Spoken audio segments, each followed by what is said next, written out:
સવારે દીકરો આવે દીકરી આવે અલ્લાહનું ઇનામ છે, સમજી લી બરોબર. દીકરો આવે તોય અલ્હમ્દુલિલ્લાહ બોલવાનું ને દીકરી આવે તોય અલ્હમ્દુલિલ્લાહ. પણ દીકરી મહત્વની એટલા માટે છે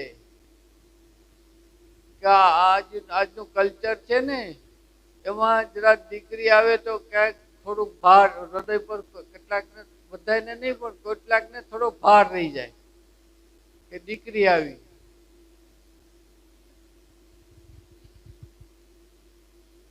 ખાલી બીજું હું કાંઈ નથી કહેવા માંગતો. અલ્લાહ હુજુરે પાકે ફરમાયું કે દીકરી છે એ જન્નતની બસાત. જે દીકરી આવે એને ઉછેરે, રાજી થાય અને પરણાવી દે તો જન્નતમાં મારી સાથે આમ રહેશે.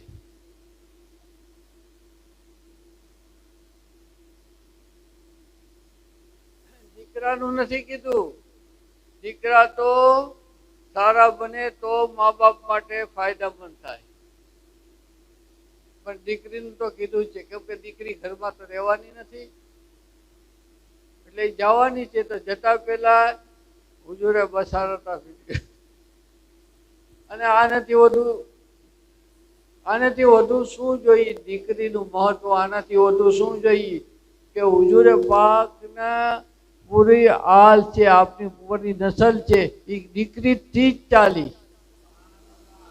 અલ્લાહ તો કરમ છે, જો દીકરા રાખવા હોત તો આપણે તો દીકરા હતા પણ નાનપણમાં જ અલ્લાહે બોલાવી લીધા. કેમ કે અલ્લાહ ચાહતો તો કે એની પ્યારી હાલ એની પ્યારી દીકરીથી ચાલે. તો માં ખાતુને જન્નતથી જે ચાલી સિલસિલો એ હુજુરની હાલ કહેવાની. હુજુરની હાલ એટલે કોણ?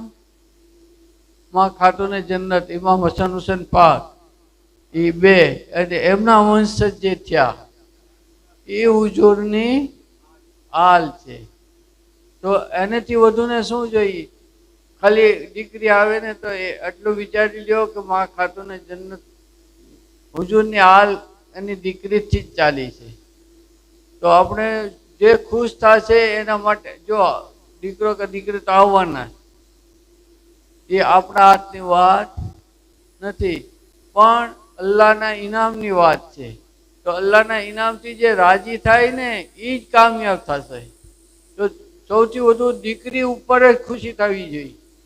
દીકરીઓ ઉપર ખુશ થાય એની તો મુબારકી પહેલી આપવી જોઈએ અને એની જ ખુશી કરવી જોઈએ. જો આપણામાં તમારામાં પણ કોઈ દીકરી આવી હોય ને મનમાં ભાર રહી ગયો હોય ને તો આ સાચા દિલથી તોબા કરી લે અલ્લાહની બારગાહમાં અને ખુશી વ્યક્ત કરે કે અલ્લાહ તારી શુકર એહસાન અલ્હમ્દુલિલ્લાહ. તમારે જેને જેને દીકરીઓ એ બધા અલ્હમ્દુલિલ્લાહ બોલો. નો એ તમન્ના કરો. સલામ.